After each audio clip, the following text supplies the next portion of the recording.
Bonne samba la famille, bienvenue sur Chemin de Kama. Ici on prône, comme vous le savez déjà, pour une nouvelle pensée éducative en Afrique. La famille, aujourd'hui, je vous propose de passer à l'analyse d'une graphie dans le cadre de nos formats sur les étimons. Et donc, je vous propose d'analyser une nouvelle graphie qui n'est pas des moindres. Donc, ce sera la graphie de l'enfant et nous allons aller voir d'où est-ce que les mots de l'enfant que nous utilisons dans nos langues tirent leur étymologie. Sans plus tarder, je vous propose de vous partager mon écran.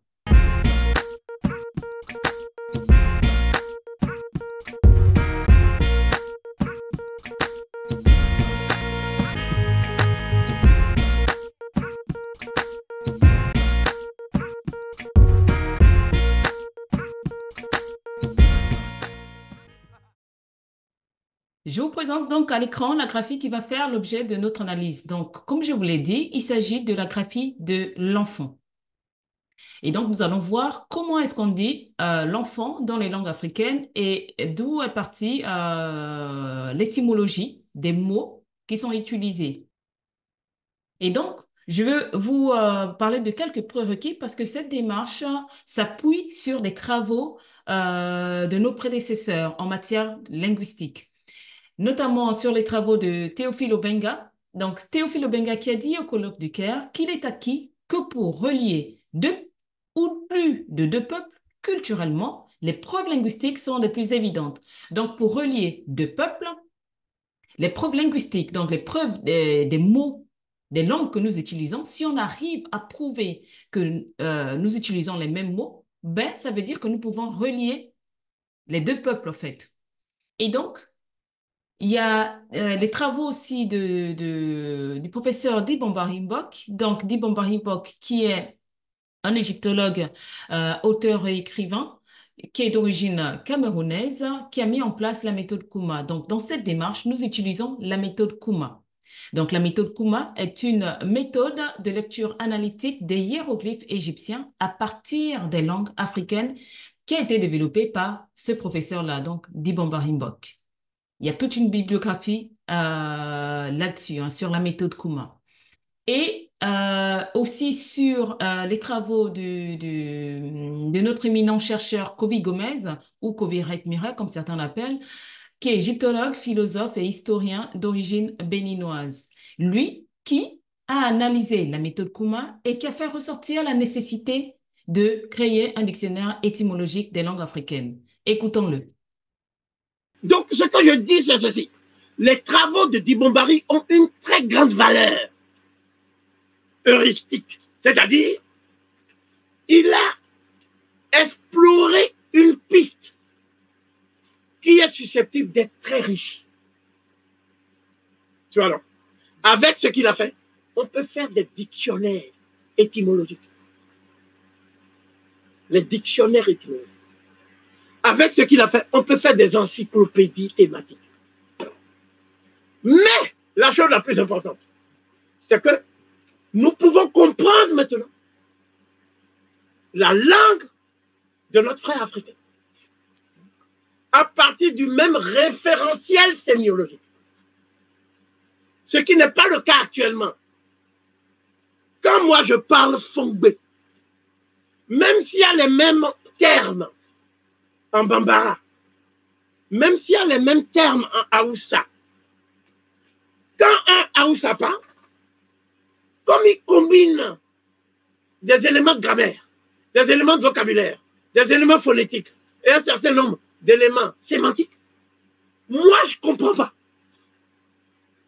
Donc ce que Cheikh Anta Diop a fait avec la linguistique diachronique, c'est que Cheikh Anta Diop a mis un seul référentiel égypto-nubien qui est le socle des humanités. Et à partir de là, nous avons les mêmes concepts dans toutes les langues négro-africaines. Nous avons les mêmes structures morphosyntaxiques. Nous avons les mêmes lexèmes. Et donc, c'est suite à l'analyse de Kovi Rekmire que j'ai initié cette démarche. Sans plus tarder, allons à l'analyse de notre graphie. Donc, il s'agit bien de la graphie de l'enfant. Je vous ai mis quelques images de l'enfant en Égypte antique qui ressemble très fortement aux enfants Imba en Namibie, je trouve. Je ne sais pas ce que vous en pensez. Mais bon, voilà, nous allons analyser la graphie de l'enfant avec son nomographe. Qu'est-ce que c'est qu'un nomographe?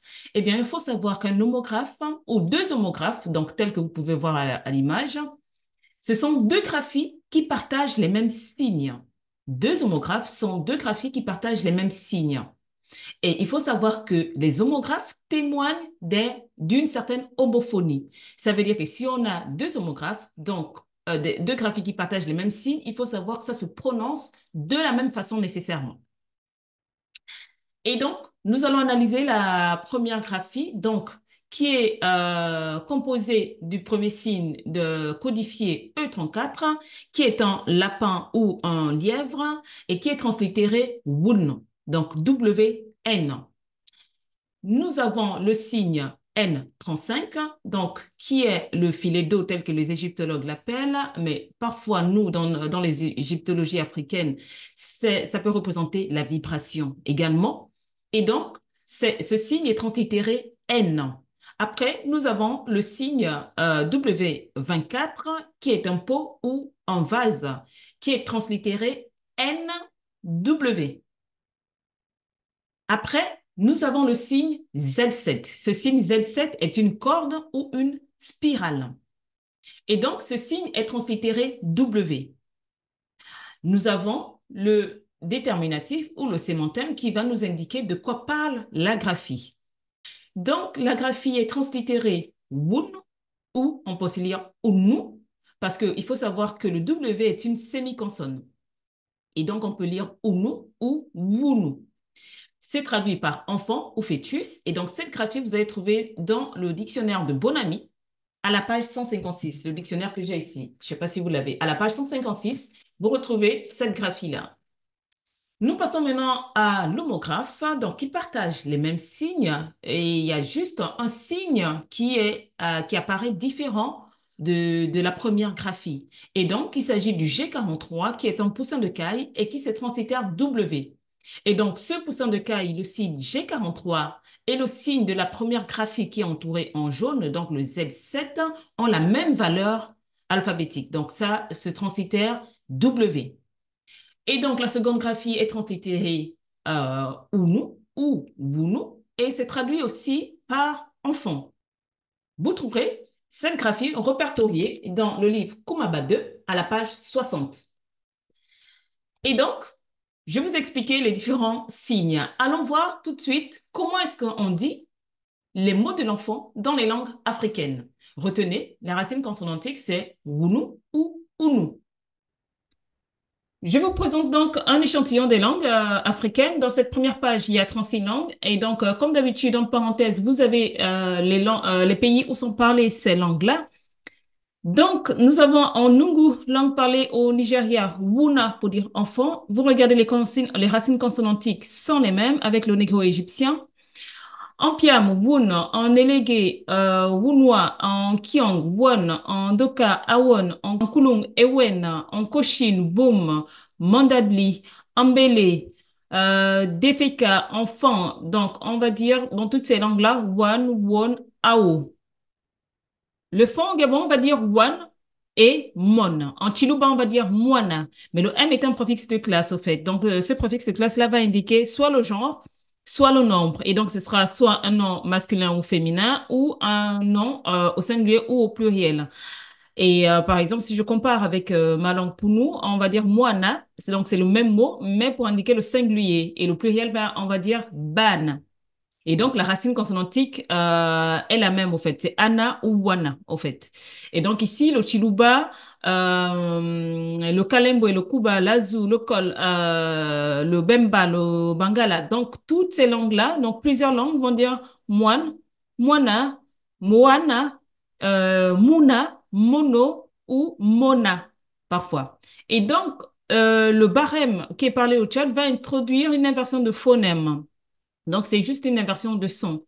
Donc, au lieu que le Sirikou dise Mona, par exemple, ben, le Barème, il va dire Nama, par exemple. Et donc, c'est le même mot uniquement. Donc, il s'agit ici d'une inversion de phonème, qui est une règle en linguistique, hein. Et donc, passons à la deuxième liste que j'ai pu vous dresser. Donc, c'est la suite des langues. Donc, j'ai pu répertorier 66 langues au total et c'est énorme. Mais bon, j'ai pu faire le travail. Et donc, en Ewondo, on a mon, c'est toujours la même racine consonantique qui continue. En Tété, là, on a ona. En Dogon, on a N, Ana, In pour dire enfant. En Douma, on a Anna pour dire enfant. Donc, c'est vraiment la même racine consonantique dans toutes les langues africaines. On va observer une évolution consonantique au niveau de l'EFIC au Nigeria. Ben, où on va avoir une mutation du W vers le Y, donc une évolution consonantique. Et donc, l'EFIC va dire EIN pour dire enfant, et en haut, mono, on va dire guan pour dire enfant. Et en Gore, Ngon pour dire enfant, donc en Amo, Gono pour dire enfant, Gun pour dire enfant, et en Bukuzu, Ana ou Wana pour dire enfant. Et donc, vous avez vu que depuis le début, au fait, on a la même racine consonantique, au fait. Et cela peut paraître différent à l'entendement, mais c'est selon si on place le préfixe de classe ou le suffixe de classe devant le mot ou derrière le mot. Et avec les évolutions consonantiques et les inversions de phonèmes, ben, ça fait que les mots peuvent paraître différents à l'entendement. Mais lorsqu'on va dans le mot, on se rend compte au fait que la racine consonantique est la même. Et donc, vis-à-vis de cela, qu'est-ce qu'on peut dire au fait? Qu'est-ce qu'on peut dire en guise de première analyse? Donc, que c'est le squelette consonantique de base en négro-égyptien, Wunu ou Unu, qui a donné les mots Won, Wuna, Mwana, Bwana, Noma, Ana et ses variantes Ayen, Ngan, Ngon pour dire les mots de l'enfant dans les langues africaines. Il y a même certaines langues qui vont dire Den, Dena, Don. Je n'ai pas répertorié tout ça parce que ce serait trop long. Et donc, tout ça, ce sont des mutations consonantiques qui s'expliquent très bien en linguistique. Pour la construction de notre dictionnaire étymologique des langues africaines, qu'est-ce que nous pouvons dire? Du coup, nous dirons que les mots won, wuna, mwana, bwana, ana et ses variantes noma, ayen, guan, gon, qui veulent dire enfant dans les langues africaines, puisent leur étymologie dans le négro-égyptien wunu, qui veut dire également enfant. Et donc, cela rejoint, je le dis tout le temps, cette phrase de Cheikh Anta Diop qui dit que l'Antiquité égyptienne est à la culture africaine ce que l'Antiquité gréco-latine est à la culture occidentale. Les Occidentaux, lorsqu'ils traduisent les mots de leur langue, ils puisent dans le grec et dans le latin. Et nous, Africains, pour définir les mots de nos langues, on doit puiser dans le négro-égyptien. Et donc, Cheikh Anta Diop avait tout à fait raison depuis son époque. Ça se confirme aujourd'hui. Ces dires se confirment aujourd'hui. Et donc, je souhaite maintenant vous expliquer, chers abonnés, pourquoi est-ce que j'ai initié cette démarche-là, en fait. Pourquoi je me suis lancée dans la démarche de créer un dictionnaire étymologique des langues africaines. Eh bien, pour moi, une telle démarche est une nécessité historique et culturelle. Pourquoi? Eh bien, parce que pendant des siècles, nous, Africains, avons été coupés de notre histoire et dépossédés de la connaissance des racines linguistiques et culturelles. Cette situation a conduit à une perception erronée selon laquelle les langues africaines sont intuitives, empiriques et archaïques, incapables de soutenir un travail littéraire. Et comme ces langues ont été marquées du sceau de l'empirisme, elles ne pouvaient donc pas avoir de fondement étymologique solide ni de connexion avec un système d'écriture ancien. Le fait d'avoir cru que nos langues étaient dénuées d'histoire et d'origine a renforcé le manque de considération et parfois un certain mépris envers ces langues-là. Mais en réalité, nos langues possèdent des racines profondes, comme nous venons de le voir avec le Médou-Nétcher. Ce Médou-Nétcher qui représente l'un des plus anciens systèmes d'écriture du monde. Cela est aujourd'hui attesté car plusieurs démonstrations sur la parenté génétique de nos langues avec le Médou-Nétcher ont été faites. Donc, je n'invente rien du tout. Reconnaître et explorer ces liens permettra, à mon sens, de réhabiliter nos langues de renforcer le dialogue interculturel, de faciliter la réappropriation de notre héritage commun et de restaurer une fierté culturelle linguistique. Je vous ai souvent cité quelques objectifs que vise cette démarche, donc que cette démarche vise à atteindre. Donc, en premier, c'est de comprendre les étymons à l'origine des mots de nos langues. Donc, l'étude des étymologies enrichit la compréhension d'un mot au-delà de son usage contemporain. Il faut savoir, l'étymologie d'un mot est claire sur son histoire, sur son évolution sémantique et son interconnexion avec les autres langues. Le deuxième objectif, ça va être de se familiariser avec les hiéroglyphes égyptiens. Pourquoi? Parce que les Médo-Nétchars représentent la plus ancienne forme d'écriture structurée sur le continent africain. Se familiariser avec ces signes permet de renouer avec un système d'écriture ancestrale qui a influencé de nombreuses cultures, notamment l'alphabet gréco-latin, qui est le système scriptural que nous utilisons aujourd'hui. Je vous invite à aller regarder ma capsule numéro 9, où j'ai parlé de l'origine de l'alphabet gréco-latin. Le troisième objectif, ça va être d'apprendre la langue de notre voisin. Donc, en explorant les connexions étymologiques entre les langues africaines, cette démarche encourage l'apprentissage de sa propre langue, mais aussi celle des autres. Cette perspective de l'apprentissage croisé, donc, renforce la solidarité panafricaine qui est déjà en cours et va favoriser aussi la communication interculturelle. Et le quatrième objectif, ça va être de comprendre que toutes les langues africaines découlent des hiéroglyphes égyptiens et donc qu'elles ont une origine commune. De fait, eh bien, là-dessus, la démarche, donc cette démarche de construction du dictionnaire étymologique des langues africaines s'appuie sur des travaux pionniers des linguistes africains. Je vous l'ai déjà dit. La compréhension de cette origine commune ouvre la voie à une unification linguistique et culturelle, contribuant à la prise de conscience collective de l'unité profonde des peuples africains. Et donc, c'est une démarche que j'ai jugée nécessaire et que j'ai décidé d'entreprendre avec les formations et les outils dont je dispose. Il faut savoir qu'il y a un travail de pré-thèse qui est en train d'être fait sur le sujet, par ma personne, bien sûr. Et donc, c'était un travail titanex, je dirais même pharaonique. C'est un travail de fourmi. Donc, vous voyez bien que dans l'exemple qu'on a fait aujourd'hui, j'ai répertorié 66 langues. Et donc, cela implique de fouiller les dictionnaires, cela implique de fouiller sur Internet, cela implique de faire des enquêtes de terrain aussi. C'est vrai, je suis en Nouvelle-Calédonie, mais j'envoie des WhatsApp, il faut voir les WhatsApp que j'envoie tout le temps à chaque personne, au fait, que je connais, qui parle une autre langue que la mienne. Donc, pour répertorier et collecter les mots des langues dans les langues africaines. Et donc, vous voyez que ce travail de collecte, c'est vraiment un travail de fourmi. Et il faut s'armer de volonté pour pouvoir y arriver. C'est pourquoi je vous demande, vous, de participer à enrichir ce travail de création d'un dictionnaire étymologique des langues africaines. J'ai dit dictionnaire étymologique, j'ai pas dit dictionnaire spirituel, j'ai pas dit dictionnaire sacré.